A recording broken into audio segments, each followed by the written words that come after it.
Morgen. Ich begrüße Sie alle ganz herzlich.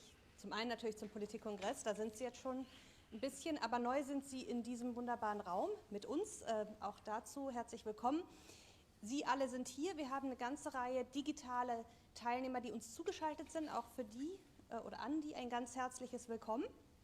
Mein Name ist Caroline Zeller, bin Professorin an der Quadriga Hochschule und habe sozusagen die Ehre, für die ersten 2 Panels heute Ihre Gastgeberin zu sein. Es geht aber gar nicht um das, was ich heute zu erzählen habe, sondern wir haben ganz spannende und interessante Gäste und wir fangen mit etwas an, was ja vielleicht so ein bisschen die neue Währung ist. Wir sprechen nämlich über Content Marketing, über Content Strategie. Dafür haben wir Mirko Lange, vielleicht einer der renommierten Experten in diesem Gebiet. Er ist Geschäftsführer und Gründer von Scomple, ist aber auch Berater und Dozent in vielen Bereichen. Durch seine fähige Expertise sind ganz viele große Unternehmen gegangen, auch weniger große, etwas exotischere Kunden waren dabei. Also er kennt die Szene. Wir haben eben ein bisschen vorgesprochen und was ihm ganz wichtig war, und ich gebe das jetzt mal wieder, ist, Sie werden hier heute keine Handlungsanweisung, kein To-Do, kein Handbuch kriegen, wie mache ich Content Marketing, sondern Sie sind aufgefordert, mit ihm zusammen zu reflektieren und nachzudenken über das, was da vor uns liegt. Der Begriff Aufbruch wird eine große Rolle spielen. Mirko Lange wird einige Minuten sprechen. Dann haben wir die Möglichkeit zu einem Q&A. Dazu möchte ich Sie wirklich alle ganz, ganz herzlich einladen. Wir haben ein wunderbares Raumbetreuungsteam. Die sitzen hinten, die haben Mikrofone und kommen immer mit einem frisch desinfizierten Mikrofon und nehmen die Fragen dann oder reichen das, damit die Fragen hier nach vorne kommen können. Und wir haben dieses wunderbare Raumbetreuungsteam betreut auch die digitalen Fragen, also auch hier die Aufforderung, auch in den digitalen Raum, bitte fragen, die Fragen kommen hier vorne auch wieder an. So, jetzt wünsche ich Ihnen ganz viel Spaß, ganz spannende Momente und übergebe an Mirko. Dankeschön. Ja, hallo Berlin, hallo Welt. Ich staune, dass ja sogar alle Plätze belegt sind. Ich war am Anfang etwas skeptisch, wie viele Leute vor Ort sein werden. Finde ich toll, nach langer Zeit mal wieder vor vielen Leuten vor Ort zu sprechen. Du hast es gerade schon gesagt, der Titel jetzt auf dem Vortrag klingt ein bisschen anders, Content Command Center. Ich will auch viel, oder zumindest ansprechen, eine ganze Menge Dialektik, Semantik, Begrifflichkeiten. Darauf will ich auch eingehen. Die Erfahrungen, die ich so in den letzten 5 Jahren insbesondere gemacht habe, was ist die Bedeutung des Begriffes überhaupt Content Marketing? Auch da geht es mir so, dass ich das Gefühl habe, ich rede mit 10 Leuten, kriege 15 verschiedene Ansichten drin. Das heißt, obwohl wir schon eine ganze Menge drüber reden, steckt noch eine ganze Menge drin. Also im Grunde genommen geht es eigentlich auch darüber hinaus. Vielleicht auch als Erklärung, viele Leute betrachten Content Marketing auch als eine weitere Disziplin neben Social Media Marketing und E-Mail Marketing und Suchmaschinenmarketing und so weiter. Also so steht es heute noch auf Wikipedia. Aber der Ansatz, dem zugrunde liegt, ist eigentlich zu sagen, hey, wie willst du denn Suchmaschinenmarketing, Social Media Marketing, E-Mail Marketing oder was auch immer ohne Content machen? Also deswegen kann Content Marketing ja keine eigene Disziplin sein, sondern eine Querschnittsfunktion, weil Content überall drin ist. Punkt 1 und Punkt 2, um jetzt auch hier diese Begrifflichkeiten zu erklären. Ich bin 1995 in die PR gegangen und so Ende der 90er Jahre, die Älteren unter uns werden es noch wissen, haben wir viel Diskussionen gehabt über integrierte Kommunikation und der GPA wollte mit dem GWA zusammengehen und so weiter. Und so rückblickend muss ich sagen, ich glaube, das war damals eine Utopie. Also zu glauben, dass integrierte Kommunikation funktionieren könnte. Mein Gefühl, und dann kam lange Zeit gar nichts, also nicht gar nichts, aber seit 2, 3 Jahren habe ich das Gefühl, dass das Grundthema, auch nicht die Begrifflichkeit, ein unheimlich starkes Revival bekommt. Da rede ich auch noch drüber. Und dass ich glaube, dass Content, also sozusagen der Baustein, die Substanz von Kommunikation, ich habe doch noch gar nicht so viel gesagt, war das schon falsch? Achso, dass das die Kraft haben könnte, doch wieder zu einer Integration zu führen und dass wir da eigentlich hinkommen müssen. Also deswegen für Corporate Communication, Storytelling, Newsroom, ganz viele Elemente sind im Moment da und die will ich mir heute eigentlich mal angucken. Und ja, diesen Aufbruch, den haben wir, oder dieses Aufbrechen. Und wie gesagt, ich gucke mir das seit 25 Jahren an, auch durch meine Dozententätigkeit, keine Ahnung, mit 1000, 2000 Leuten auch in engen Kontakt gekommen, immer wieder erlebt, was stattfindet aus verschiedenen Perspektiven. Und tatsächlich haben wir ganz viele Themen, wo ich manchmal fast ein bisschen Mitleid habe mit den Menschen in der Unternehmenskommunikation, im Marketing, weil irgendwie eine immer stärkere Getriebenheit da ist. Es wird alles immer schneller und man muss auf alles immer aufspringen. Man hat immer weniger Zeit für die wichtigen Dinge, weil man ständig damit zu tun hat, nur irgendwas abzuarbeiten. Auch eine Content-Strategie oder andere Strategien werden irgendwie nur schnell runtergebrochen, damit man einen Haken machen dran. Die Sinnfrage, die sich immer weiter stellt, auch das sehe ich so ein bisschen als Metathema. Und darüber werden wir nachher auch noch mal kurz sprechen. Auf der einen Seite dieses Thema Purpose, Purpose-Driven Marketing, also auch das Unternehmen Haltung zeigen, das ist ja alles die Richtung. Aber ich erlebe auch gerade bei jungen Leuten, dass wir uns einfach auch, und regt die auch an, immer die Frage stellen müssen, wozu machen wir den Scheiß hier eigentlich? Und gibt es da noch mehr als nur Reichweite und Engagement hinzukriegen? Also wozu machen wir überhaupt Kommunikation? Was ist eigentlich der Sinn davon? Also Transparenz in Unternehmen, die überhaupt nicht mehr da ist, überhaupt Sichtbarkeit noch zu erzeugen. Auch das hier, die Plattformabhängigkeit. Meiner Sicht sprechen wir viel zu wenig darüber, dass wir durch Google, durch Facebook, durch Instagram, durch TikTok immer mehr dazu gekommen sind, im Kanalmanagement nur das zu machen, was das Bedürfnis der Plattformen erfüllt, weil wir ansonsten überhaupt keine Chance mehr haben auf organische Sichtbarkeit. Wenn wir nicht das tun, was die Plattform von uns will, wenn wir nicht auf die Hashtags und was aufsteigen, die uns vorgibt, wenn wir die Contents nicht genauso gestalten, wie Facebook und so weiter es will, dann funktioniert nichts mehr. Und meine Beobachtung ist, dass wir ein Stück auch wieder die Hoheit über die Kommunikation zurückgewinnen sollten, könnten und uns nicht vorschreiben lassen sollen, was durch die Plattformen passiert. Und wir haben so gerade auch unterhalten, gerade auch die letzten 2, 3 Jahre, die Erregungsökonomie, die mit Steve Bannon losging, also Trump, und dann eigentlich von der AfD übernommen wurde. Und Julian Reichelt hat die ja auch sehr gerne aufgenommen, nochmal verstärkt.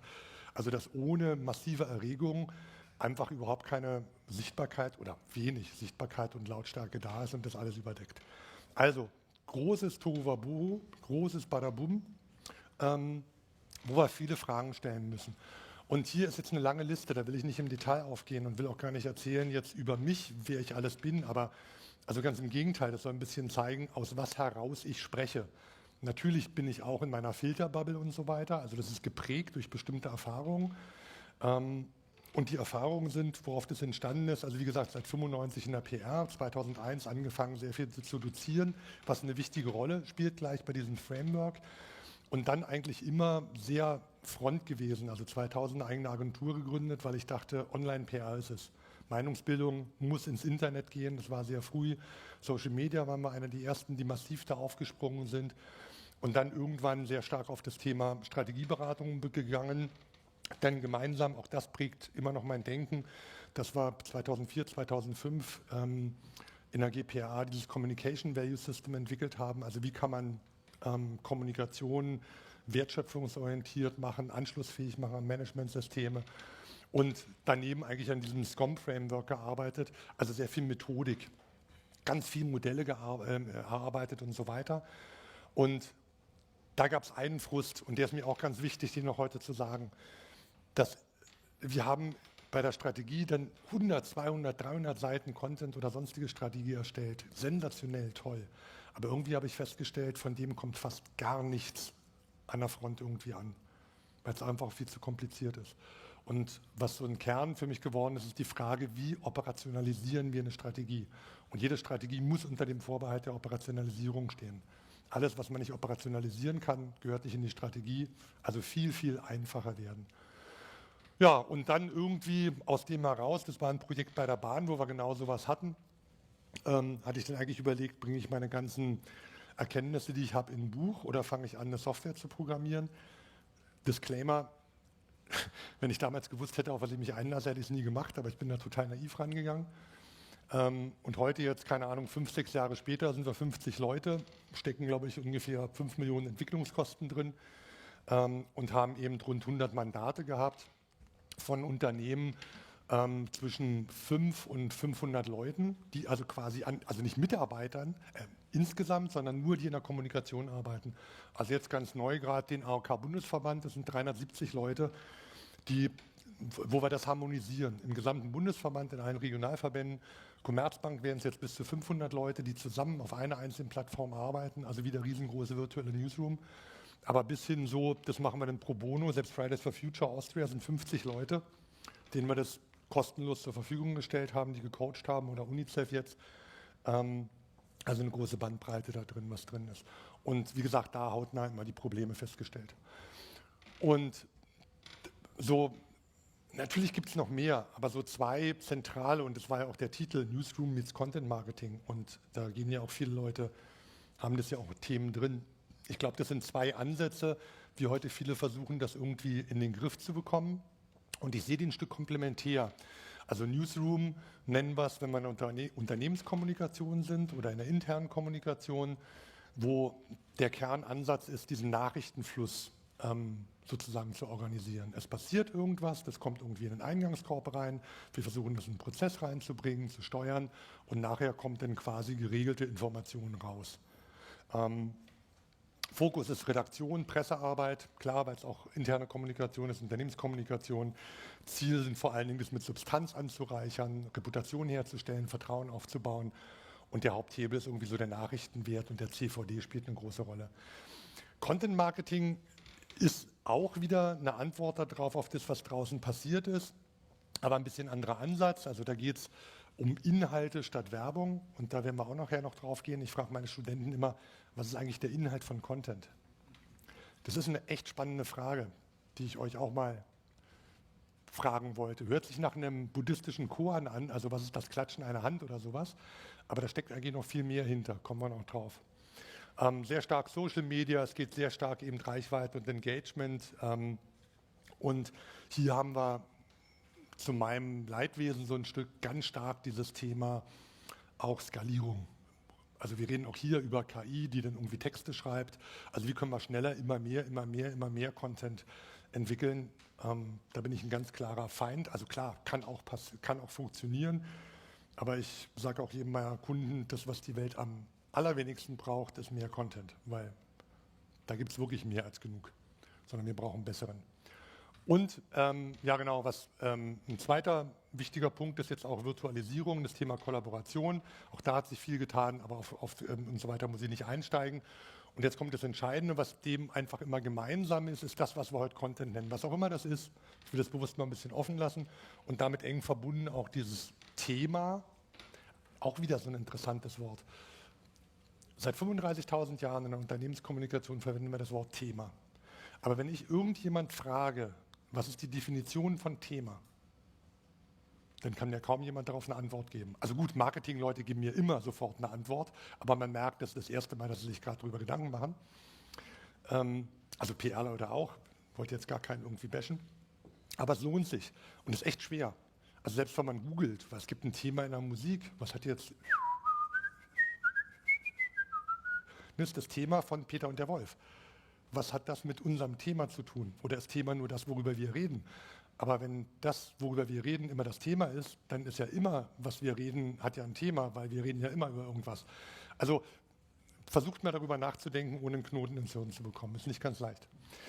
Und aber auch darüber sprechen wir, und das ist jetzt auch typisch, wahrscheinlich ist nichts von dem, was ich sage, als einzelnes Element relevant, weil man liest darum überall. Aber die Frage ist, wie kriegen wir das alles zusammen? Und dass wir nicht immer nur an einzelnen Elementen arbeiten. Also, und das ist nicht mehr ein Hack. Also, weil wir auch alle überfordert sind, wollen wir alle Einfachheit. Aber einfach können wir das Ding nicht lösen. Deswegen reden wir auch so viel über Change Management. Und wir sagen heute, wir brauchen so 3 Elemente, Mindset, Toolset und Skillset. Also Mindset, überhaupt erstmal ein gemeinsames Verständnis zu entwickeln, was Content überhaupt bedeutet. Dazu gehört auch, und das ist schon ein kleiner Tipp, redet auch intern viel über Semantik und Dialektik, über die Bedeutung von Worten. Wir haben das, wenn wir dann durch die Implementierung des Tools eben ganz viele unterschiedliche Leute zusammennehmen. Ich habe echt lange gebraucht, bis ich gemerkt habe, was findet hier eigentlich statt. Weil Marketing und PR und Interne und so weiter haben sich oft gar nicht verstanden, weil sie Begriffe, also sie verwenden die gleichen Begriffe, meinen aber immer was anderes damit. Was ist eine Kampagne, was ist ein Projekt, was ist ein Thema, was ist Storytelling und. Also da Begrifflichkeiten zu besprechen, ganz, ganz wichtiger Punkt.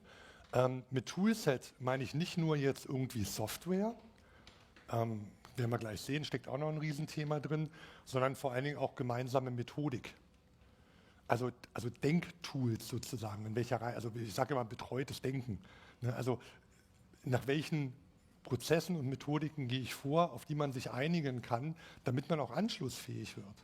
Das braucht es ja, wenn wir gemeinsam kommunizieren sollen. Und letztendlich Skillset. Auch da muss viel gelernt werden. Da gibt es allerdings auch ein großes Angebot. Aber auch da wünsche ich mir eigentlich mehr Vernetzung oder noch mehr Vernetzung. Vieles findet schon statt, dass das auch wieder ineinander greift und auch Begrifflichkeiten wieder gleich verwendet werden. Und so ist es eigentlich gegipfelt. Da habe ich einen Spruch missbraucht von Karl Kraus. Wer hat von Karl Kraus schon mal gehört? Österreichischer Satiriker, der hat Journalisten überhaupt nicht gemocht und der hat immer gesagt, es reicht nicht, keine eigenen Gedanken zu haben, man muss auch unfähig sein, sich auszudrücken. Und das ist, wie gesagt, das, was wir jetzt draus machen. Es reicht nicht, keine Content-Strategie zu haben, man muss auch unfähig sein, sie im Tagesgeschäft umzusetzen. Also, das habe ich vorhin schon mal angedeutet. So, und warum geht's? Also, wenn wir mit den Leuten sprechen, sehen wir so verschiedene Bedürfnisse, verschiedene Trends. Also wenn wir jetzt Leiter Unternehmenskommunikation, Chefin vom Dienst oder sowas nehmen, da geht es hauptsächlich darum, jetzt bereichsübergreifend Transparenz herzustellen, damit überhaupt klar ist, wer macht was, dass das koordiniert werden kann, dass man gleichzeitig, dass man nicht widersprüchlich übereinander redet, dass man auch, also Merck nennt es so der Single Point of Truth, der es komplett für sie ist, dass ich nicht alles immer wieder neu erfinde, weil ganz viel schon da ist. Also das werdet ihr auch kennen, dass unheimlich viel Content im Unternehmen da ist, aber der liegt auf 20 verschiedenen Plattformen, manchmal auf dem privaten Rechner, manchmal da auf dem SharePoint, manchmal auf Facebook. Keiner weiß, was an Content schon besteht und diese Entwicklung dieses Contents, die hat ja viel Aufwand, Mühe und Geld gekostet. Also die Inhalte, die da entstanden sind, das Know-how, die Recherche, die dem zugrunde liegt. Und das wird oft doppelt, dreifach, vierfach gemacht. Teilweise haben wir erlebt, wie wirklich ein und das gleiche Video parallel produziert wird, weil man untereinander nicht wusste, was der andere macht. Also wie kann ich das koordinieren? Heute wird dann viel über Content Audit gesprochen, aber das wird dann wieder in Excel gemacht und das hat sich sofort überholt. Also da liegt ganz vieles im Argen. Oder jetzt Head of Content, darüber werden wir gleich ganz tief sprechen und wo unsere Kunden so einen echten Knoten im Hirn auch kriegen. Aber was man einfach üben muss, ist das Denken vom Kopf auf die Füße oder vom Füße auf den Kopf, weiß ich nicht, was ist, zu stellen. Bisher denken wir immer vom Kanal her. Also ist klar, weil der Kanal ist ja der Touchpoint. Aber aufhören vom Kanal zu denken, das ist echt schwer, das muss man lernen, sondern vom Thema her zu denken und dann in den Kanal hineinzudenken, zeige ich genau noch, wie es geht. Also kanalneutral zu planen, themenorientiert zu planen, aber ich nehme das auch heute wahr als viel Buzzwords. Das wird immer wieder gesagt, dass man es macht, aber kaum einer sagt, na, wie geht es nun konkret? Wie tut man das? Wobei ich nicht sagen will, alle. Viele machen das sicherlich gut. Also bitte nicht so mich verstehen, dass ich jetzt sagen würde, die sind alle doof. Natürlich nicht. Aber viele haben Schwierigkeiten damit. Und dann, wie gesagt, irgendwann in den Multi- oder Omnichannel reinzugehen. Und das hat sich auch gedreht. Also als wir 2009, 2010, 2011, als es mit Social Media hochkam, da ist uns allen beigebracht worden, uns auf wenige Kanäle zu konzentrieren. Nicht auf ganz viele Kanäle zu gehen. Ich halte das heute für falsch. Wir müssen das wieder wechseln, wieder mehr in Multichannel gehen. Disclaimer, das heißt nicht, dass wir ein und denselben Content, so wie er ist, die Pressemitteilungen auf TikTok und Instagram veröffentlichen, natürlich nicht, aber die Substanz, die eigentlichen Inhalte in unterschiedlichen Variationen, Ausprägungen und Inszenierungen versuchen, so viel wie möglich zu verwenden. Oder im Marketingleiterin auch das, nicht auf alles rauszuspringen, was bei 3 nicht auf den Bäumen ist, Themen danach auszuwählen, wie es denn SEOler machen, wo sind viel Hashtags drauf oder wo ein hohes Suchvolumen drauf. Das ist wieder sich vorgeben lassen von anderen, sondern selber Fokus machen, einen sehr starken Fokus zu bilden, um dann auch irgendwie top of mind zu bestimmten Themen zu werden. Auch das fällt total schwer, weil das wieder bedeutet, dass man manches nicht machen darf. Das ist das Schöne an der Strategie. Strategie bedeutet nicht nur zu bestimmen, was man macht, sondern vor allen Dingen zu bestimmen, was man nicht macht. Und dann dabei zu bleiben. Wie bei einer Diät. Dass ich kein Weißmehl mehr esse und keinen Zucker. Das ist die Strategie. Und hier ist es ähnlich. Manche Themen sind toxisch. Oder wenn man eben alles macht, alles durcheinander ist. Und bei aller Strategie, so toll wie das ist,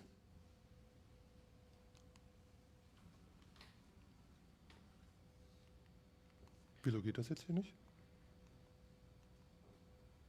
Geht doch. Genau.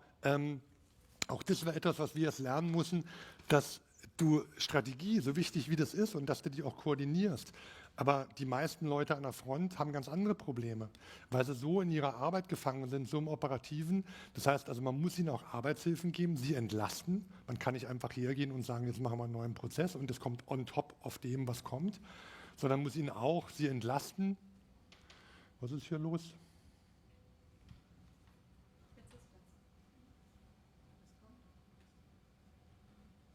Genau, also es geht um Ausspielung, es geht um das Thema Kollaborationsplattform. Also dass wir in der Kommunikation immer noch mit allen Leuten E-Mails hin und her schicken, ist eigentlich ein Wahnsinn. Weil E-Mail führt immer zu Intransparenz. Weil entweder schicke ich nur bilateral den Leuten, dann kriegen es alle anderen nicht mit, oder ich schicke alle in CC und dann kriegt gar keiner mehr was mit, weil man dann einfach erstickt in E-Mails. Das ist schon wieder weggesprungen. Ja, das ist dann der Nachteil an Technik. Genau, also auch dokumentierte Strategien, was da drin steht, wie gesagt, Content-Plattformen und so weiter. Da ist wirklich ganz, ganz viel im Argen in der Unternehmenskommunikation. Und ich war erstaunt zu sehen, dass auch in DAX-Unternehmen das oft auch nicht anders aussieht. Genau, und letztendlich auch das ist ein wichtiges Learning, dass also auch im Rahmen von dem, das war super interessant, wenn man jetzt Prozesse in der Software abbilden will, da muss man auch nochmal anders denken. Weil in Excel und PowerPoint kann man ja alles irgendwie hinfaken, aber wenn du einen Standardprozess machen willst, musst du alles sauber durchdenken. Und wofür wir oft gekommen sind, ist, dass immer Leute dann automatisieren wollen und machen wollen und abfragen und so.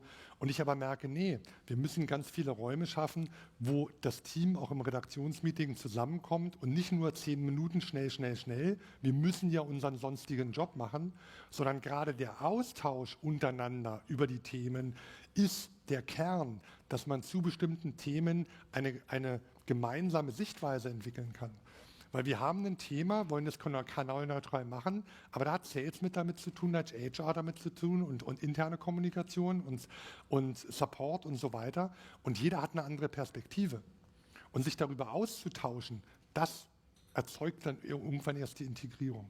Also wie gesagt, ich stelle jetzt einfach ganz viele Probleme dar, aber auch mal, dass man sich bewusst wird, dass das wirklich was Komplexes ist, weil wenn man nicht alles miteinander beachtet, das haben wir immer wieder gemerkt, dann fällt es einem hinten runter, weil alle Themen einfach miteinander zu tun haben. Und wir haben das zusammengefasst in einfacher, gemeinsam besseren Content erstellen, wobei wichtig ist, dass da kein Komma dazwischen ist. Das sind die Feinheiten der deutschen Sprache.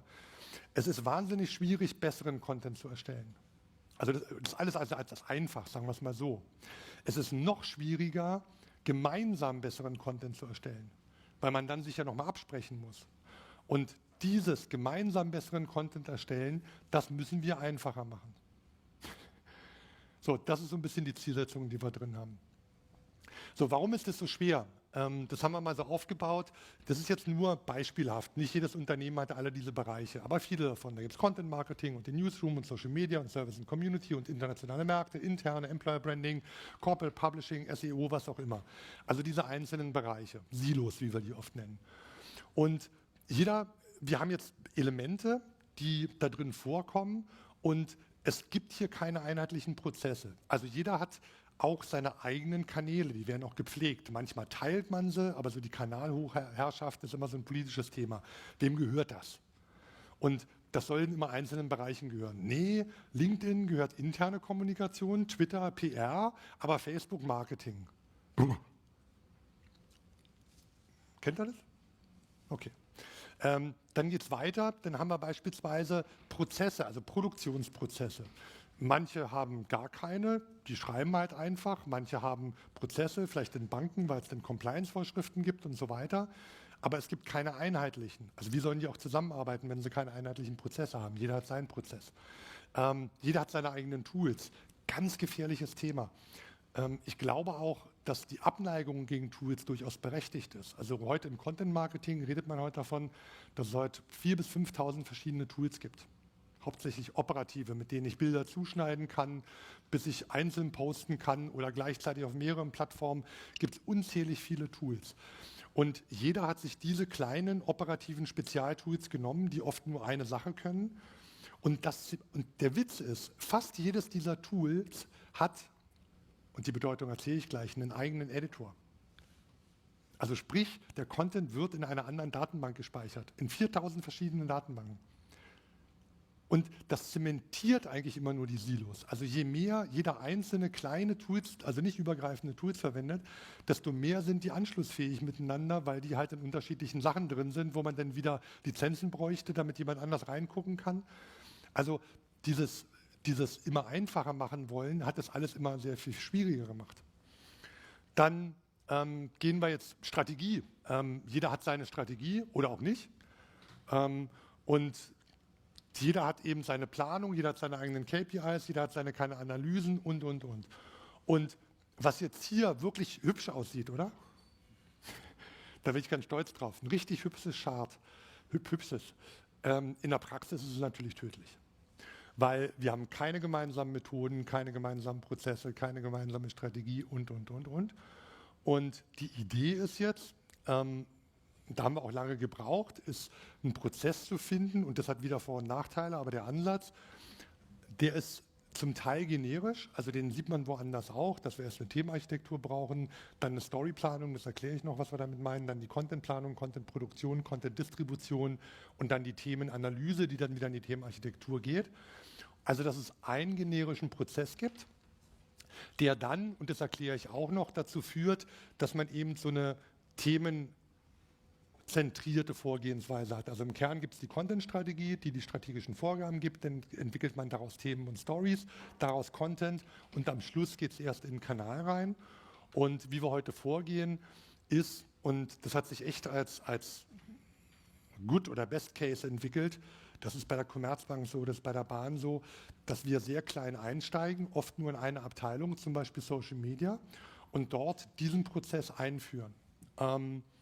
Oder im Content Marketing. Und dann gehen wir mal oft sogar unabhängig davon in etwas Zweites rein und führen den gleichen Prozess ein, zum Beispiel in Social Media oder im Corporate Newsroom. Und der Witz ist dann, dass dadurch, dass sie die gleichen Prozesse haben, werden sie anschlussfähig aneinander. Aber auch ein Learning, top-down funktioniert nicht. Das wird zu komplex, weil man dann an alle Bereiche denken muss, an alle unterschiedlichen Prozesse, und das kriegt man nicht eingefangen. Also dass hier ein Vorgehen bottom-up, klein anzufangen, so ein MVS, Minimum Viable Strategy, also wenn er so ein bisschen im Agile mal Bescheid weiß, Minimum Viable Product, ist ein ganz interessantes Konzept. Also dass man früh reingeht, nur sagt, was brauchen wir mindestens, und dann sehr früh ins Arbeiten kommt. Nicht mehr durchdenkt alles, nicht mehr über 1 oder 2 Jahre Strategien entwickelt, sondern einen Kern definiert und dann anfängt zu arbeiten. Weil das ist auch meine Erfahrung. Wir haben bei manchen wirklich, da haben wir 1 oder 2 Jahre gebaut, bis die Strategie dann abgenommen war, und eigentlich hat sich in der Zeit alles geändert. Und wir haben ständig gemerkt, dass wir ganz viel endlos diskutiert hatten, was denn nachher in der Praxis überhaupt keine Rolle spielt. Aber die Sachen, die nachher in der Praxis wichtig sind, die haben wir vergessen. Und aus dem Schluss sind wir wirklich darüber gekommen zu sagen, also einen Korridor zu bilden, ganz früh anzufangen, ins kalte Wasser zu schmeißen und daran zu arbeiten und dann kontinuierlich weiterzuentwickeln. Also es ist genau das, dass man dann das ausbauen kann und dann irgendwann, auch das sieht ja wieder sehr hübsch aus, aber es meint wirklich und jetzt zeige ich auch gleich, wie es eben praktisch aussieht, aus dem Thema heraus das zu erarbeiten. Kanal steht am Schluss. Also, zentrale Aufgabe, größte Schwierigkeit, immer wieder, auch Olaf Greve, Geberit, sagt denn, immer wieder kommt es auch nach 2 Jahren noch vor, dass wir in der Redaktionssitzung sitzen und jemand sagt, hey, ich habe eine tolle Idee für einen Artikel in der Mitarbeiterzeitschrift. Macht dann gleich immer. Nee, lasst uns Ideen für Themen entwickeln und dann gucken, über welche Kanäle können wir die ausspielen. Heute sieht es fast immer noch so aus. Also die Älteren unter uns werden Don Martin noch kennen, ne? Mad Extra, neulich auf der Rennbahn und sowas, neulich in der Kommunikationsabteilung. So sieht es meistens aus. Machen wir doch mal ein Gewinnspiel, wir müssen mal was mit Influencern machen, warum sind wir nicht auf TikTok, geht mal her. Also sofort kommt toller Artikel für die Mitarbeiterzeitschrift. Das Denken ist heute wirklich, wir haben 35.000 Jahre so gelernt, das ist drin. Das ist wie eine Ernährungsumstellung, würde ich sagen. Man muss es eine Weile üben und dann wird es aber auch normal. Sehen wir immer wieder. Also, das herrscht vor. Und warum ist das auch so? Weil wenn wir das zentrale Problem nehmen, es geht immer darum, wie erreichen wir letztendlich unseren Kunden. Mit erreichen meine ich jetzt aber nicht nur von Reichweite und Engagement, sondern auch, dass es nicht nur hier rein und sofort wieder rausgeht, sondern wie es auch drin bleibt. Weil wir wollen ja hier in der Birne was verändern. Kommunikation, die in der Birne nichts verändert, ist wertlos, völlig. So, und natürlich denkt man erstmal an die Kanäle, habe ich vorhin schon gesagt, weil das ist der Touchpoint. Ohne die Kanäle ist alles nichts, ist klar. Also, wir müssen uns überlegen, wo, wann, wie oft wir was sagen. Auf Paid Media, Earned Media und so weiter, wie werden wir da irgendwie präsent. Und lange Zeit hat es tatsächlich auch gereicht, Omnipräsenz herzustellen. Also sagen wir mal so 15, 16 Jahre, Coca-Cola und so. Da gab es einige wenige Medien, ich habe viel Geld investiert und wenn ich immer da war, ist Marke gebildet worden. Das hat lange funktioniert. Aber die Welt ist viel zu groß, viel zu komplex, viel zu heterogen geworden, viel zu viele Kanäle. Heute ist es fast nicht mehr zahlbar. Check24 hat es noch ganz gut gemacht. Ne, die haben unheimlich viel rausgeholt und heute kennt man gar kein anderes Vergleichsportal mehr. Und da war auch völlig egal, was sie gemacht haben. Everybody dance now. Es war nervig ohne Ende. Oder der Seitenbacher. Also man kann auch mit ganz viel schlechten Inhalten Marken erfolgreich sein. Oder gut, das ist vielleicht Geschmacksfrage oder sowas, aber sagen wir mal nicht mit berühmten kreativen Dingen. Aber wie gesagt, heute ist es kaum noch durchhaltbar, weil es so laut, so viel, so heterogen geworden ist.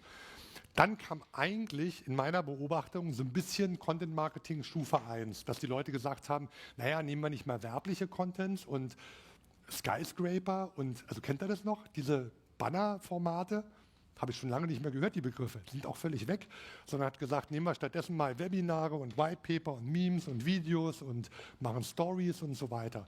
Also hat eigentlich so ein bisschen das Gefäß verändert.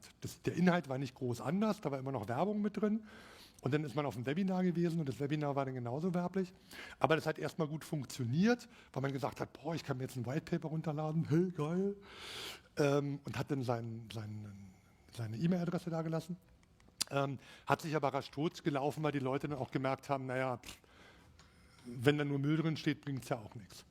Aber eine Zeit lang hat es gut funktioniert und es reicht ja auch. In der PR und im Marketing ist ja auch so, dass ein Pferd nicht höher springt, als es muss. So, und dann kam quasi die Stufe 2.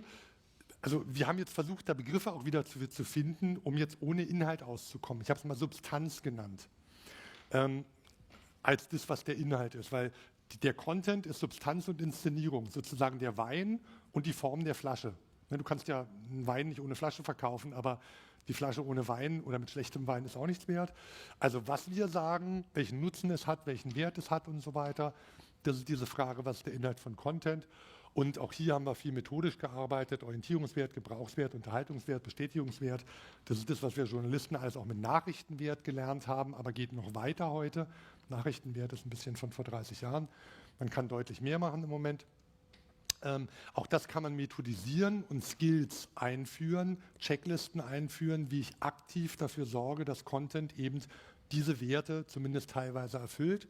Und welche ich erfülle, ist dann wieder eine Frage der Strategie. Also quasi auch der Content-Marke, was sind die Erwartungen. Und jetzt kommt die 4. Stufe, das ist dann die höchste Kunst, da reden wir auch drüber, ist, wenn ich dann dieser guten Recherche in einer guten Inszenierung auf gelernten, reichweitenstarken Kanälen auch noch eine Bedeutung gebe. Also dass ich sie kontextualisiere, dass ich den Leuten erkläre, warum jetzt ein Sachverhalt für sie wichtig ist in ihrer Situation. Damit sind wir sofort eigentlich im Storytelling, wenn man so will. Also das gelingt mir, indem ich jetzt auch die klassischen Techniken des Storytellings anwende, dass ich Protagonisten nehme, dass ich sie in einen Kontext reinstelle, eine Moral von der Geschichte sozusagen habe.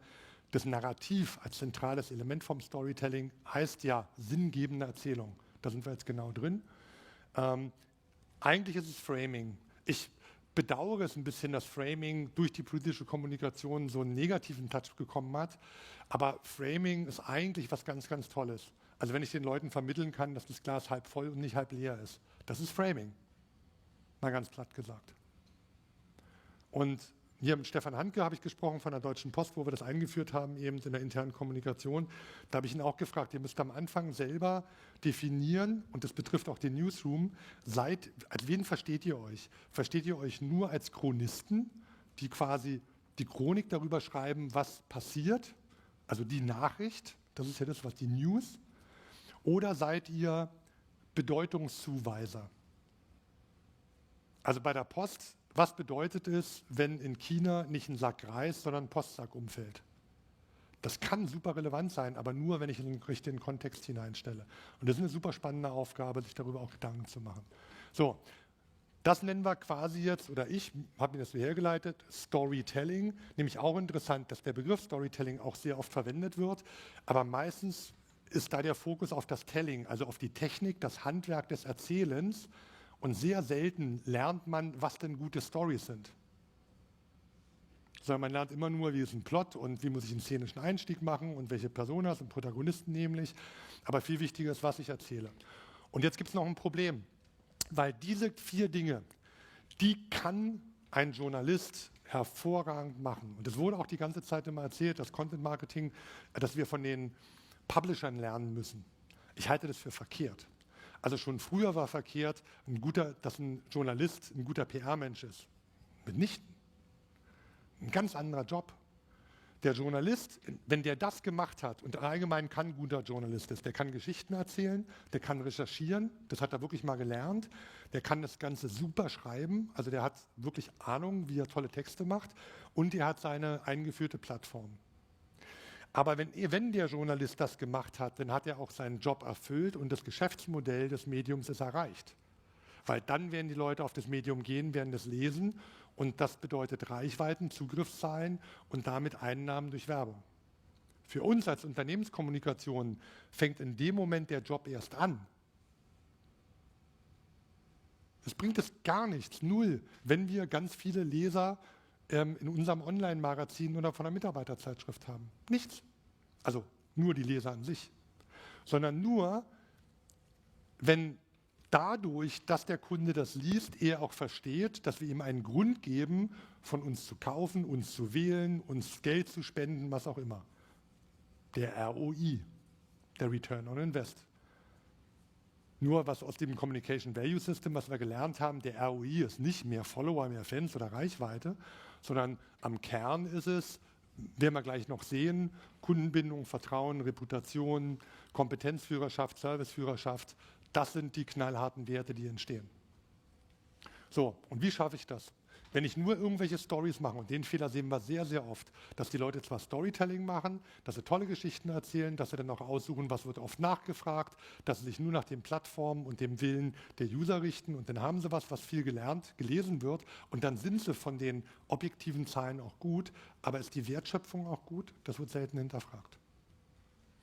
So, und wie wir jetzt vorgehen, um das mal fertig zu machen, ist, der Kern davon ist aus unserer Sicht heute Themenmanagement, also dass ich mir genau aussuche, über welche Themen spreche ich. Und das Ziel ist es, das erklärte Ziel muss es sein, zu gewissen Thematiken auch top of mind zu werden. Also wer an Windeln denkt, denkt an, weiß ich nicht, oder wie auch immer. Aber ihr wisst, was ich meine.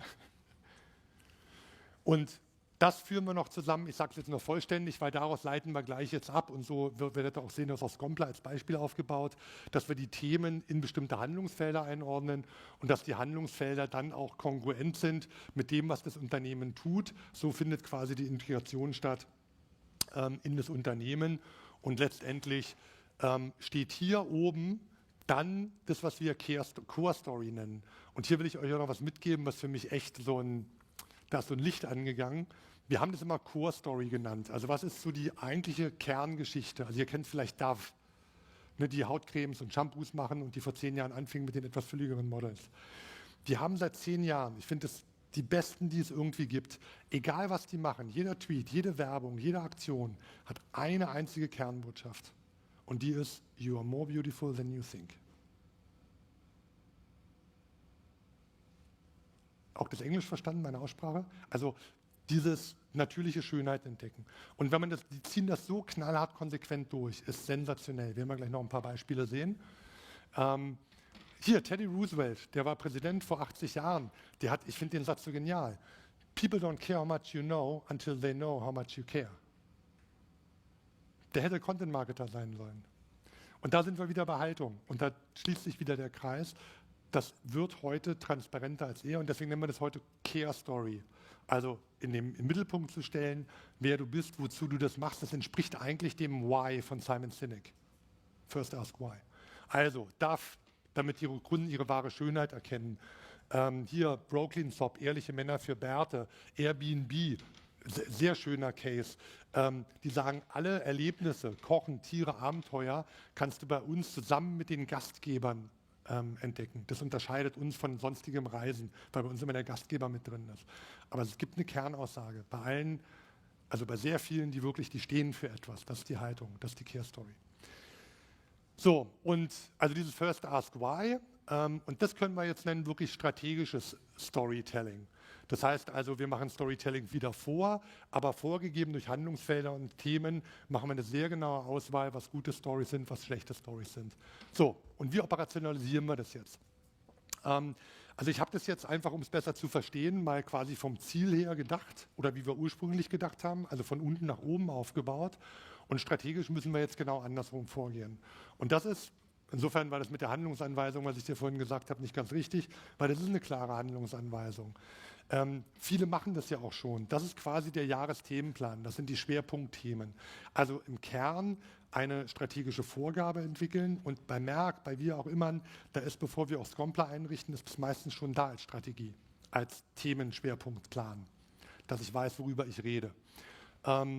Idealerweise, also heute ist es auf die Marke. Im Idealfall ist die Marke die Care Story und andersrum. Ich nenne es nur nicht Marke, einfach aus taktischen Gründen, weil wenn ich jetzt vorschlagen würde, ey, wir müssen jetzt eine neue Markendefinition machen, kann ich gleich wieder nach Hause gehen. Und oftmals gibt es auch eine Marke, die wollen die Leute aber nicht anfassen. Und deswegen nennen wir es jetzt Care Story, aber im Grunde genommen ist es die Markendefinition des Contents, nicht des Unternehmens, aber die Wiedererkennungswerte für den Content. Daraus, also das leiten wir ab, natürlich Unternehmensstrategie, Kommunikationsstrategie, Core Story. Dann, wenn das steht und das fertig ist, gibt das hier den Handlungsrahmen für die taktische Umsetzung, also dass innerhalb der definierten Themen Stories entwickelt werden oder geschaut wird, passiert irgendwas im Unternehmen, schaue ich das, passt das zu einem Thema oder kann ich das zu einem Thema framen, dann mache ich es. Wenn ich das Thema nicht habe, dann ist das kein Bug, sondern das Feature. Dann macht man die Story nicht, auch wenn es eine tolle Gelegenheit ist. Aber das ist gleichzeitig der Filter für gute Themen, schlechte Themen. Und erst dann also die Definition der Stories und die Substanz, die gibt die Vorgabe dann für die Inszenierung und die Kanäle. Und da will ich jetzt auch noch was sagen, und das, wie gesagt, das sehen wir auch. Also Start hier am Schluss. Wenn wir eine Story haben, die man super gut in einem 30-sekündigen Hochkant-Video mit Musikuntermalung erzählen kann, dann gehen wir auf TikTok. Aber nicht andersrum. Es geht nicht, dass wir auf TikTok wollen und deswegen überlegen, was für eine Story müssten wir erzählen. Und meine Güte, dann hat man halt nicht jeden Tag 3 TikToks, sondern mal 3 Tage keinen, weil es keine Story gab. Aber da verweise ich auf Wittgenstein. Kennt ihr? Tractatus Philosophicus. Worüber man nicht reden kann, darüber soll man schweigen. So, was auch noch, und das ist auch ein ganz zentral wichtiger, toller Punkt, ist, dass wir sagen, wir bilden 3 verschiedene Teams. Also, und das sind nicht Menschen, das sind Rollen. Einmal das Strategieteam. Die erarbeiten Care Story, Handlungsfelder und die Themen. Die werden vorgegeben und die werden auch fürs Jahr definiert und die Strategiekonferenz ist dann auch nur noch quartalsweise. Das sind die Leitplanken sozusagen, die gesetzt werden, das wichtigste Element der Content-Strategie. Dann gibt es Themenmanager, die sind für die Themen zuständig und idealerweise, wenn ihr ein bisschen größer seid, habt ihr auch einen Themenmanager, der dann eine zentrale Schnittstelle ist in die Fachbereiche rein. Also nicht, dass Social Media im Fachbereich anfragt und Pressearbeit im Fachbereich nachfragt und E-Mailing nachfragt, dann verlieren die nämlich die Lust, ihr braucht die. Also es gibt im Kommunikationsteam einen Themenmanager, der fest zuständig ist und von da aus in alle Kanäle koordiniert und der auch zuständig dafür ist, die Substanz herzuschaffen. Also der besorgt einmal das beste Mehl, die beste Hefe, beste Zucker, beste Mandeln und so weiter. Und die da unten machen dann mal Cupcakes draus, das ist quasi das Snackable Content, oder Google Hupf, das ist das Longformat, oder eine Pizza mit anderen Sachen. Die wissen dann genau, also der Kanalmanager, dessen Job ist es nur noch zu wissen, was der Kanal will, wie ich das aufbereiten muss, dass es auf dem Kanal funktioniert. Er kriegt aber nur die Substanzen, die wir strategisch ihm vorher gegeben haben, also kann da auch nichts falsch machen dann. Und indem wir das in diese 3 Sachen trennen, und wie gesagt, wir haben es Dutzend- bis 100-fach gemacht, funktioniert sehr, sehr gut. Und das ist eigentlich eine Anleitung auch für ein Themenmanagement. Und im Grunde genommen entspricht, das kennt ihr vielleicht, Christoph Moss, dem Newsroom-Modell. Also mir ist es nachher nur wie Schuppen von den Haaren gefallen.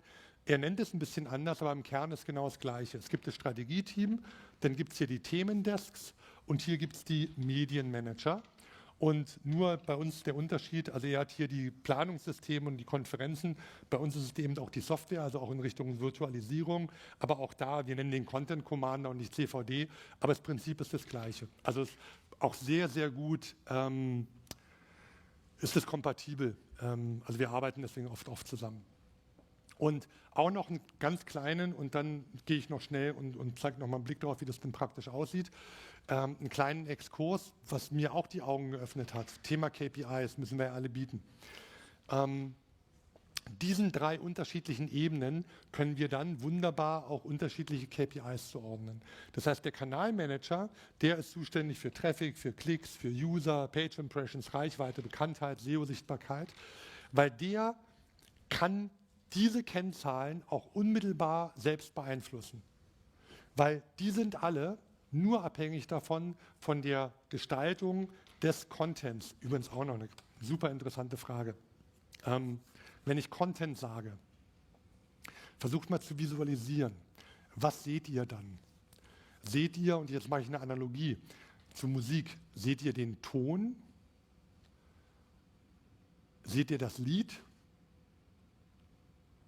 Seht ihr die Platte oder das Werk des Künstlers oder den Künstler sogar selbst? Also Content, wenn ich Content sage, seht ihr dann ein White Paper oder eine Pressemitteilung oder ist Content eher wie ein Gattungsbegriff, dass Content eben die Summe von allen Kommunikationsmitteln ist, die da ist. Also so wie Zucker. Zucker gibt es ja auch, das Zuckerkristall, aber wenn wir Zucker sagen, meinen wir immer ganz viele am Stück. Also wir sagen oft Content Piece denn dazu. Ist auch interessant. Also das ist einfach nur mal sich darüber bewusst zu werden, welche Bilder der Begriff Content auslöst. Und das ist nicht nur eine philosophische Frage, sondern eine hochrelevante, wenn man sich anguckt, wie Google sich zum Beispiel entwickelt hat. Ganz früher hat Google tatsächlich nur das Content Piece angeguckt. Also du hast den Text gehabt und wenn in dem Text genügend Keywords drin waren, dann hat er den gut gerankt. Da kam es nur auf diesen einen Text an. Das hat sich immer mehr dazu gewandelt, dass Google guckt, wie ist die Verlinkung, gibt es auf der Site, auf der gesamten Seite auch zu semantisch gleichlautenden Themenbereichen Dinge. Also wenn du Autoversicherung suchst, gibt es irgendwann auch Autoverkauf, gibt es auf der Site andere Artikel zum Autokauf, was durch die semantische Intelligenz Google das lernt. Weil Google gelernt hat, die Leute suchen nicht immer nur nach dem Suchbegriff, den sie gesucht haben, sondern da ist immer eine Suchintention dahinter und die ist in dem semantischen Raum. Also da gibt es andere Themen, angrenzende Themen, wo Google sagt, wenn ich jemand empfehlen kann, der die angrenzenden Themen mitbehandelt, ist es eine bessere Empfehlung. Und das ist jetzt noch einen Schritt weiter gegangen. Google nennt es EAT, E-A-T. Das steht das Akronym für Expertise, Authority, Trustworthiness. Und das sind Signale, die Google aufgreifen will, also teilweise, damit haben sie auch ungedeutet, Backlinks und so weiter, dass sie schauen, je mehr Kompetenz, auch je mehr Marke, also Bekanntheit, selbst Werbung, die geschaltet wird, je mehr Markenbekanntheit der Absender hat, desto höher steigt das Ranking. Also das ist das, wo ich gesagt habe, dass wir eben nicht nur beim Ton sind, sondern sogar beim Künstler und was der in der Klatschpresse macht. Und da sind wir wieder bei Haltung. Also das ist das, was ich beobachte. In ganz vielen Fällen, unterschiedlichen Fällen, geht alles in die gleiche Richtung. Okay, dann, aber hier, der wird immer nur schaffen, diesen einen Klick mit dem einen Content. Wenn ich jetzt andere Bereiche nehme, Follower, Leads, Click-Through, Shares, Verweildauer, Abonnenten, Reviews, das werde ich nur schaffen, wenn der Inhalt des Contents auch gut ist. Also hier kann es sein, dass der zwar oberflächlich toll aussieht, also eine toll gestaltete Designflasche, aber der Wein schmeckt scheußlich. Das bedeutet, ey, kriege ich noch ein Glas. Dieses kriege ich noch ein Glas, schaffe ich nur, wenn auch der Inhalt gut ist und nicht nur die Inszenierung. Dafür ist der Themenmanager zuständig. Das ist quasi der Produktmanager, der für den Wein zuständig ist, der für die Flasche zuständig. Und hier haben wir die eigentlichen relevanten KPIs, Markenpräferenz, Thought Leadership, Senkung, Cost per Lead, Cost per License to Operate etc. pp. Das schaffe ich nur, wenn ich das kontinuierlich dauerhaft leiste. Erst dann entsteht Vertrauen. Und das kann ich wieder nur auf einer strategischen Ebene machen, eben auch auf einer Jahresplanung und nicht nur durch einzelne Kampagnen. Alright. Wie gesagt, das war irgendwann die Erkenntnis, auch aus einem Projekt, das ist vielleicht noch ganz kurz, jetzt haben wir noch gute 5 Minuten, aus einem Projekt mit der Deutschen Bahn, wo wir 2011 angefangen haben. Da haben die gemerkt, es gibt ja sowas wie Social Media und haben ein Social Media Tool angeschmissen und haben gesehen, ach du Scheiße, jeden Tag 1000 Tweets, Scheißbahn, blöde Bahn. Waren die sehr überrascht. Und kamen dann zu uns, haben gesagt, wir brauchen jetzt eine Twitter-Strategie. Und die haben wir dann entwickelt, also mit anderen zusammen. Und das war super, weil wir haben komplett eben den Support eingebunden, haben Twitter als vollwertigen Kanal neben E-Mail und Telefon und so weiter, mit Schulungen und so weiter. Das hat ein Jahr gedauert. Dann war das fertig, dann kam sie zu uns, Mirko, Twitter ist jetzt fertig, magst du noch Facebook-Strategie machen? War natürlich toll. Anschlussauftrag, ja, machen wir. Und dann haben wir wieder ein Jahr gedauert, dann kamen sie wieder, Mirko, jetzt haben wir Twitter und Facebook, machst du noch Google Plus machen? Habe ich gesagt, nee, das ist doch ein Schmarrn. Wir können doch nicht jedes Mal, wenn eine neue Plattform da ist, eine neue Strategie machen. Und da entstand eigentlich dieses Modell, das war 2013, mit diesem Story Circle haben wir es genannt, mit diesem Aufhören vom Kanal her zu denken. Und dann sind wir eben hingegangen und der Fernverkehr, das ist ja gar nicht Bahnkonzern, das ist ja nur Personenverkehr. Die haben 20 Geschäftsbereiche, Call a Bike, Bahncard, Regio und so weiter und so weiter. Und fing dann an, eben Themensammlungen zu machen. Und das habe ich in einer riesigen Excel-Tapete gemacht. Und das ist einfach nicht managebar. Und es geht jetzt um diesen Prozess. Also das ist auch eine Empfehlung. Schaut euch Software an. Meiner Meinung nach hängt das direkt zusammen. Das ist zu komplex. Ihr kriegt die Komplexität nicht durch ein Excel, nicht durch einen MS Planner, nicht durch einen SharePoint. Ne, manchmal wird es versaut. Geht nicht. Das ist nicht professionell. Sucht euch eine Software. Und ich sage jetzt bewusst, oben gibt es iMarie und gibt es Newsdesk und gibt es YesPress und so weiter. Uns gibt es auch. Die sind alle unterschiedlich. Ich hätte auch eine Empfehlung, die will ich aber nicht aussprechen. Nein, es gibt keine besseren oder schlechteren. Was ihr nur rausfinden müsst, ist, dass die das leisten, was ihr braucht. Wenn man genau hinguckt, machen die nämlich alle was anderes. Behaupten nur alle, dass sie das Gleiche machen. So, ich will jetzt ein Beispiel nur geben. Ich will jetzt nicht alle vorstellen, aber nur vorstellen, wie es aussehen könnte. Wie gesagt, das ist unser Prozess, den wir haben. Im Kern ist die Strategie. Das soll bedeuten, dass die Strategie auf jede Entscheidung, die außen in dem Prozess getroffen wird, Einfluss nimmt. Da sind quasi Vordefinitionen gemacht. Dass wir immer mit der Themenplanung einsteigen. Die haben wir gerade gemacht. Wir haben, das werde ich heute nicht zeigen, aber das kann ich euch gerne am Stand zeigen, riesig viel Aufwand betrieben, dass wir Themen scoren können, also dass wir objektiv bewerten können, was sind gute Themen, was sind schlechte Themen. Storyplanung ist auch notwendig geworden, einen neuen Begriff einzuführen. Ein Thema ist bei uns immer noch was Abstraktes. Die Story ist der konkrete Sachverhalt, den wir sogar unterschiedlich gestalten können. Also wir können einen Sachverhalt, bei der Post gibt es einen neuen Husky-Scanner, das ist der, wo das Paket abgescannt wird. Den können wir in der Story erzählen, dass es jetzt bessere Arbeitsbedingungen gibt für die Paketzusteller, also Richtung Best Place to Work. Aber wir können das auch aus der Perspektive der IT und der Prozessoptimierung erzählen. Ist ein Sachverhalt, aber unterschiedliche Geschichten, die ich daraus machen kann. So, das kommt in die Redaktionsplanung rein, dann gibt es die konkrete Contentplanung. Das ist auch, wir haben die Story Husky Scanner und planen dann, daraus machen wir ein Video und einen TikTok und einen Facebook-Post und einen internen Post und so weiter. Daraus entstehen Konzepte und Briefings. Dann brauchen wir die gesamte Content-Produktion mit Workflows, was drin ist. Dann geht bei uns alles, was produziert ist, in einen Content-Pool rein. Da sind nach einem Jahr 4.000, 5.000, 6.000 Content Pieces drin. Also jeder Tweet, jeder Facebook-Post und alles schön geordnet. Dann muss das Ding versendet werden. Auch da sind die ganzen Schnittstellen da für automatische Distribution. Wir kriegen von den Netzwerken dann die KPIs zurück, können es dann analysieren, Reports erstellen und daraus Erkenntnisse gewinnen, um die Themenplanung wieder anzugleichen. Und so haben wir einen Prozess. Und das sieht so aus, mal ein Beispiel zu sagen, Flughafen Düsseldorf. Das ist über Jahre eingespielt gewesen. Die haben auch gesagt, das wollen wir hinterfragen, uns alles nochmal angucken. Also auch die Einrichtung der Software erfolgt quasi, dass man sich über diese ganzen Sachen Gedanken macht. Und das Ziel, ich meine, deswegen liebe ich dieses Beispiel auch so, das Content Command Center ist quasi sozusagen der Leitstand oben, das alles effizienter zu gestalten. Und das sieht dann so aus, dass wir hier, also das ist jetzt die Software und das steigt dann mit dieser obersten Kategorie an, die Themenfelder. Das sind dann hier Flugbetrieb, Flughafen als Arbeitgeber, Flughafen als Akteur, Service für Passagiere. Das macht schon mal wahnsinnig Spaß, sich anzugucken, worüber reden wir eigentlich den ganzen Tag und da eine Struktur reinzubringen, eine logische.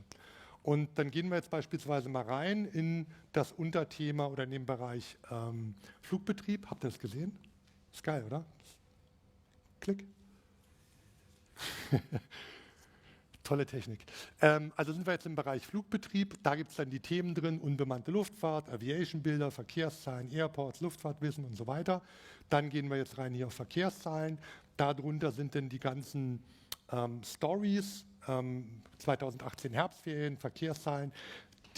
Da muss ich ein bisschen schimpfen, die sind nicht gut beschrieben. Also eigentlich sagen wir immer, man soll sprechende Titel nehmen, die auch mehr die Story ausdrücken. Und innen drin wird dann komplett, also dass man im Redaktionsmeeting zusammensitzt und sagt, zum Thema 25 Millionster Passagier, was machen wir jetzt? Medieninformation, Newsletterbeitrag, Plus.com-News, Startklarmeldung, Facebook-Beitrag und so weiter. Also da wird aus dem Thema heraus geplant. Da gibt es dann auch so einen Brainstorming-Modus und man hat dann immer hier sozusagen sämtliche Gewerke, die zur Auswahl stehen, immer zur Verfügung. Das ist extra so gemacht. Das ist Teil des Setups. Düsseldorf ist da sehr ausführlich. Auch da haben wir geguckt, was produziert ihr den ganzen Tag. Das sind 50 verschiedene Gewerke, mit denen die ständig arbeiten. Exklusivgeschichten, Dus-Impulse-Artikel, Dus-Momente-Artikel, Dus-Kompakt-Artikel, Startklarmeldung. Das ist dann auch gemischt mit den, sozusagen mit den Kanälen. Nur mal um zu zeigen, wie das da ist. Also es wird alles individuell eingerichtet. Zu jedem gibt es dann unterschiedliche Workflows mit drin, geplant, recherchieren, Briefing erstellen, Startproduktion, was dann auch eine Rollenzuweisung hat, bis hin, dass Ziele, Kommunikationsziele, strategische Unternehmensziele mit hinterlegt sind, dass ich die angeben kann. Und der Content, der so entstanden ist, wird dann sehr unterschiedlich auch visualisiert. Was soll ich in einem Monatskalender? Also das sind die Stories, das sind die Content-Typen. Wobei wir dann auch wieder Ansichten haben, wo man das dann eben nach Kanälen oder nach einzelnen Bereichen besser übersichtlich macht, wo ich immer sage, hier ist nicht wichtig, was man sieht, sondern was man nicht sieht. Also dass man hier sieht, wir haben die ganze Woche noch keinen Facebook-Beitrag geplant, ist es in line mit der Strategie. Oder sagt unsere Strategie, wir wollen jeden Tag einen haben, ne, dann sollten wir mal einen Stehsatz spätestens reingucken oder jetzt auch mal spontan was machen. Das ist ja nicht schlecht in dem Fall, aber idealerweise habe ich was aus dem Stehsatz.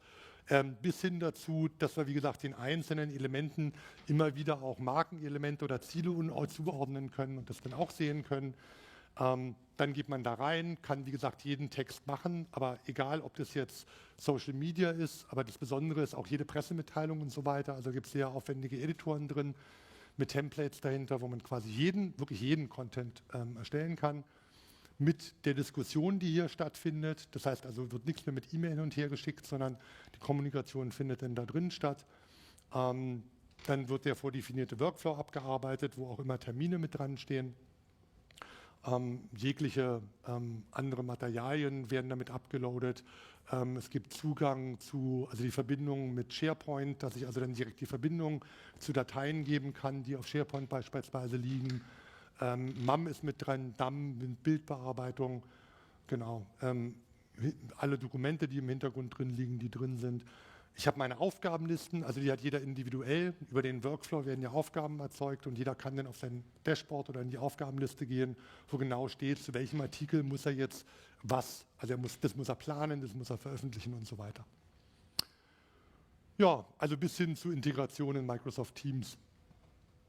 und die Integration von Dingen. Ach ja, und am Schluss, wie gesagt, ich bin jetzt hier, da habe ich gar nicht drauf gezeigt, ich bin jetzt quasi alle Punkte durchgegangen, geht es in die Analyse, wo ich dann genau sehe, letztes Jahr oder letztes Quartal, über welche Themen habe ich besonders viel gesprochen, wie verteilt sich das auf einzelne Kanäle und dass ich so einfach dann nachher sehen kann, ist es in line mit dem, was ich mal strategisch gemacht habe. Nicht, dass ich mich irgendwie nach 3 Monaten wiederfinde, dass ich immer nur Katzenfotos gemacht habe, aber Katzenfotos wollte ich eigentlich gar nicht machen. Aber es passiert ja manchmal. Life is what's happening while you're making plans. Und hier sieht man, was man denn tatsächlich gemacht hat. Bis hin zu, dass wir hier sehen, welche journalistischen Formate haben wir verwendet, auf welche Kommunikationsziele hat es oder strategischen Unternehmensziele sollte das einzahlen und dann die Datenbanken hinter und Auswertung. Jo. Das war mal so ein wirklicher Parforce-Ritt jetzt, ne, zu dem, was alles drin ist. Jetzt haben wir noch eine Viertelstunde Zeit, nee, 10 Minuten noch, jetzt habe ich doch länger gebraucht. Naja, wir haben das ganz vorbildlich gemacht. Wir haben genau die 10 Minuten, die wir noch haben sollten, jetzt auch fürs Q&A. Wir machen das heute mal andersrum. Wir beginnen mal digital. Vielleicht ist da nämlich schon was passiert, da ist noch nichts passiert. Dann die kleine Aufforderung an unsere Digitalen. Bitte gerne Fragen. Wir kommen auch nochmal zu denen und dann würde ich jetzt die Fragen in den Raum geben. Da kommt auch unser Mikrofon. Das macht es noch spannender. Ja, erstmal vielen Dank. Was mich da jetzt berührt, sage ich mal, ist das Thema aus Ihrer Sicht jetzt, aus Ihrer Metaebene, die Sie da gesehen haben. Ich stelle mir jetzt mal vor, wie stelle ich mir denn dann meine eigene Pressestelle zusammen? Also was sind das denn dann für Menschen, die da arbeiten? Das ist so die erste Frage. Also welche Berufsfelder sehen Sie da? Der klassische Journalist ist ja ganz unten in der Linie irgendwo. Also wie sähe der ideale Pressesprecher für Sie aus? Und die zweite Frage ist, wenn ich die noch dahinterher stellen darf, diese ganze Verlistung, die Sie da haben. Da möchte ich mal das Wort so ein bisschen Beamtentum auch noch ein bisschen nach vorne bringen. Wer führt denn diese Listen und wie viel Zeit geht da denn eigentlich drauf, die vielleicht für andere Dinge ja, vielleicht auch ganz sinnvoll wäre oder wo die Zeit vielleicht einfach gar nicht da wäre? Dankeschön. Sehr gute Fragen. Also Punkt 1 ist, mal aus der Praxis beantwortet, es sind die Leute, die schon da sind, weil meistens haben wir keine anderen. Also das sollte jetzt nicht pumpig sein, aber es ist ein wichtiger Punkt. Trotzdem will ich auf die andere Seite auch nochmal gehen. Also wenn man sich so ein bisschen mit Komplexität befasst und mit Modellen, wie man Komplexität managen kann, dann gibt es da einen Begriff, der nennt sich Emerging Practices. Also dass die sagen, es gibt keine Best Practices, keine Good Practices, sondern Emerging Practices. Und aus den vielen Projekten, die wir gemacht haben, ist wirklich das meine Erfahrung. Es reingehen, gucken, offen sein, agil vorgehen, mit dem arbeiten, was man hat und dann taucht die beste Art und Weise auf, indem man immer wieder probiert und dann merkt, das funktioniert am besten. Deswegen will ich gar keine Antwort darauf geben, wer am besten gelöst ist, weil die Situation gibt es in der Wirklichkeit nicht. Also natürlich kann ich hier und da mal einen weiteren einstellen, aber das hängt dann auch wieder davon ab, welches Team schon da ist. Ist das ungefähr eine Antwort? Ja, das Zweite ist, und da muss ich immer wieder lachen, diese Listen, wie du es genannt hast, also, wenn ich Management bei Walking Around als Kommunikationsmanager machen würde und ich gehe jetzt rum und komme, ohne dass ich jetzt irgendwas machen würde, zu unserem Social Media Manager und ich frage ihn, wie heißt du? Philipp. Philipp, was machst du denn gerade? Und Philipp sagt, ich schreibe einen Tweet. Dann frage ich ihn, für wen ist der Tweet? Welchen Nutzen soll der Tweet demjenigen geben und wie zahlt es auf unsere Unternehmensstrategie ein? Und wenn Philipp mir auf alle 3 Fragen nicht eine Antwort geben kann, sage ich, schreibe den Tweet nicht. Also, was ich damit sagen will, ist, strategisch operationalisieren heißt nicht, ich habe eine Strategie und dann macht jeder, was er will, sondern dass jeder nachdenkt, wozu mache ich den Scheiß eigentlich? Auch wieder wichtig, nicht warum, sondern wozu, also mit welchem Ziel, was will ich damit bewirken? Und dazu muss ich mir Gedanken machen. Und eigentlich ist es genau diese Stütze, dass ich hergehe und sage, was sind denn Ziele und gibt es zu Kompetenzführerschaft, Serviceführerschaft irgendetwas, wie ich jetzt meinen Tweet framen kann, dass er darauf einzahlt. Und sich die 10 Sekunden zu nehmen, darüber sich Gedanken zu machen, darauf würde ich als Kommunikationsmanager bestehen. Und es gibt nichts, wo man die Zeit besser verwenden kann, als These. Die Fragen rollen, das ist schön. Wir haben jetzt eine digitale Frage, dann habe ich 2 weitere Fragen schon aufgenommen. Ich gebe mal an das Raummanagement-Team. Ich habe noch eine Frage von Herrn Behler, der fragt, wie lange würde ein Implementierungsprozess dauern? Also der finale Implementierungsprozess ungefähr 25 Jahre, wenn es schnell geht. Nein, wir sagen, es gibt keinen Status, wo man sagt, das implementiert ist ein dynamisches Projekt. Aber, also um es mal zu sagen, im Merck haben wir Ende Oktober das Go bekommen und haben am 15. Januar unternehmensweit freigeschaltet und alles andere abgeschaltet. Und das ist ein Riesenladen. Meistens gehen wir hier, das, was am längsten dauert, ist mit dem Betriebsrat sprechen, mit der IT sprechen, mit der Security sprechen etc. pp., weil die alle mithören wollen. Aber fachbereichsmäßig durch dieses agile Vorgehen ist, dass wir nach 3, 4 Wochen anfangen, praktisch damit zu arbeiten. Vielen Dank. Dann habe ich eine Frage hier vorne gesehen. Ja, Dankeschön. Genau genommen habe ich 2 Fragen. Also erstmal vielen Dank für den Vortrag, der war super. Ab wann, glauben Sie, lohnt sich ab welcher Größe von Team lohnt sich dieser Angang? Also ich stutzte etwas, weil Düsseldorf mit 55 Gewerken arbeitet, sagten Sie. Das sind auch nur 30, also was heißt wie nur groß sind 30 die Leute. Kommunikationsteams? Ich würde mal sagen, bei einem müsste derjenige schon schizophren sein, damit er sich mit sich selbst obwohl, nee, das war halt kein guter Witz. Also ab 2 oder 3 macht Sinn. Also wir haben die kleinste Version, die Scompler One, die ist sogar kostenlos, um das zu machen. Ich benutze selber, um Bücher zu strukturieren, also diese Themenarchitektur und so weiter. Das lohnt sich für einen Blogger.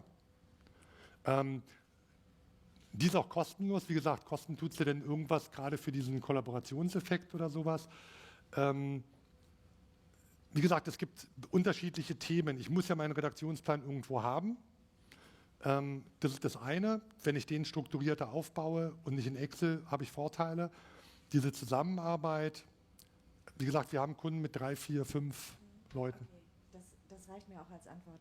Dann habe ich noch eine andere Frage. Sie nannten relativ am Anfang, dass Sie 200 Seiten Strategie geschrieben haben, das aber festgestellt haben, dass sich das nicht operationalisieren lässt. Können Sie es an irgendeinem Beispiel etwas konkreter machen, was ein typischer quasi Strategiefehlergedanke ist, der sich in der Kommunikation sehr schwer operationalisieren lässt? Genau. Also was ist so ein typischer... Ja, also ich versuche immer, das darzustellen über die beiden Begriffe deduktiv und induktiv. Deduktiv bedeutet, dass ich quasi aus dem Abstrakten, also wenn ich bei einem Buch schreibe und zuerst die Gliederung mache, ist das eine deduktive Vorgehensweise. Also deduktiv merke ich mir immer so als Eselsbrücke aus dem Kopf raus in die Praxis. Und induktiv heißt, dass ich mir angucke, was ist da, versuche Muster zu erkennen und dann induktiv sozusagen die Struktur bilde. Und mein größter Fehler ist, den ich sehe, ist, dass bei der Strategieerstellung immer nur deduktiv gearbeitet wird und kein Plausibilitätscheck aus der Praxis gemacht wird, funktioniert es. Also diese Schritte einzufügen. Das heißt, wir gehen so schrittweise vor, machen die erste Architektur, die deduktiv stattfindet und gehen dann rein und sagen, was habt ihr, wie können wir die bestehenden, das woran ihr heute arbeitet, einordnen und dann kennen wir, dass entweder in der Struktur was fehlt oder wir erkennen, dass ihr an was arbeitet, was tatsächlich nicht reingehört. Also wieso, wer, wie, was und wozu gehört das und was ist falsch. Und dann auch langsam vorgehen und jetzt nicht hergehen und wir brauchen Personas und brauchen das und brauchen das. Das überfordert die Leute nur. Sondern erst mal anzugucken und hier Philipp zu fragen, was machst du im Moment augenblicklich mit Social Media?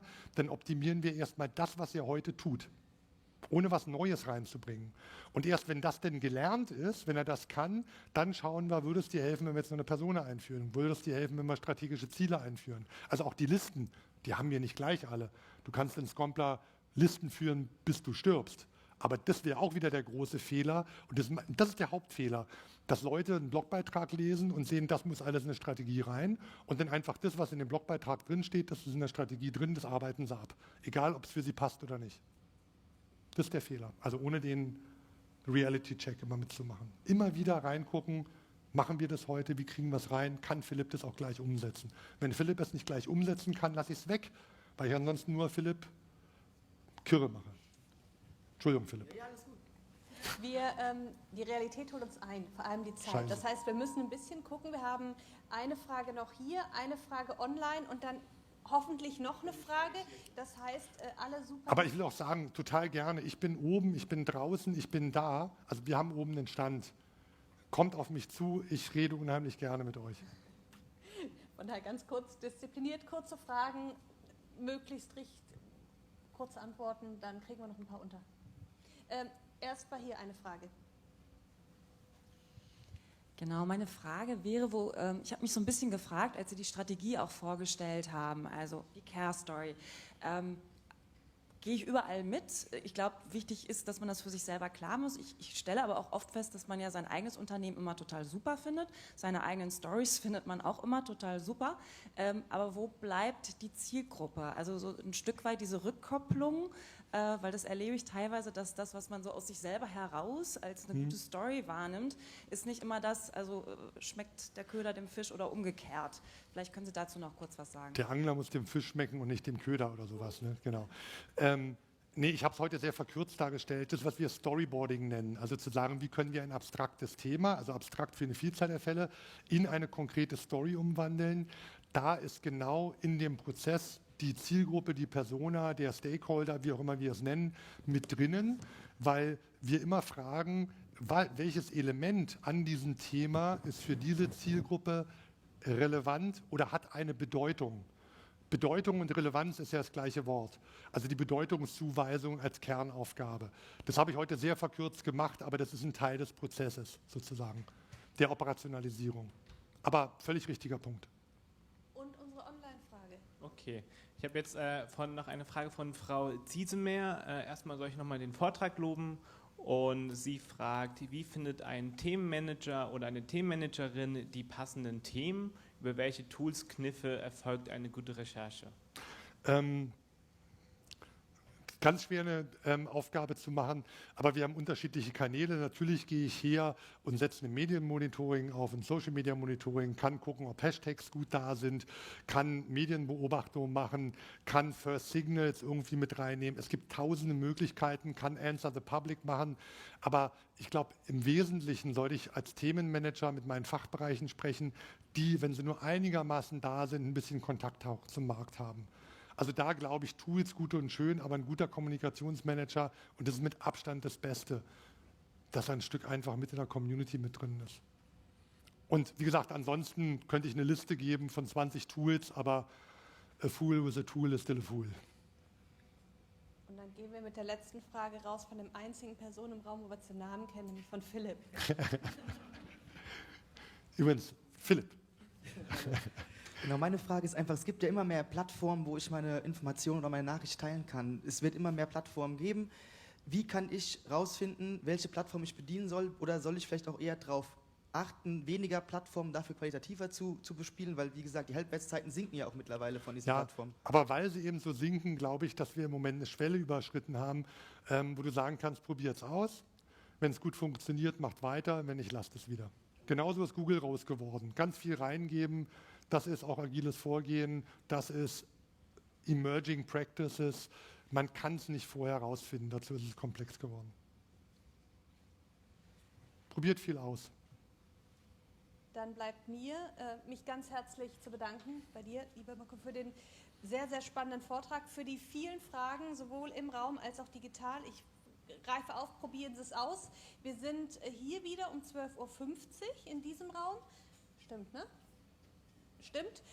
Dazwischen haben wir eine kurze Pause. Auch das bitte ausprobieren und wir sind alle drum und um.